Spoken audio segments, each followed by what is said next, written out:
Youth engagement and support এর বিশেষ উদ্যোগে আজকে নাসরিন ইসলাম সদস্য সোনাক ঝিনাইদা আপনাকে সবাইকে আবারও ধন্যবাদ দিয়ে আমি আমার বক্তব্য শেষ করছি। আল্লাহ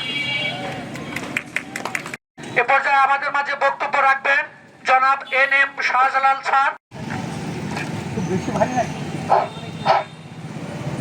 সোনাক কর্তৃক আয়োজিত আজকের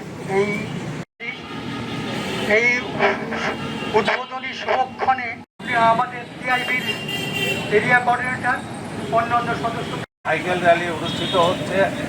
আজকের এই অনুষ্ঠানে শান্তি শৃঙ্খলা সুন্দরভাবে বজিয়ে রেখে আজকের প্রোগ্রাম একান্ত আগ্রহ এবং প্রচেষ্টা থাকবে।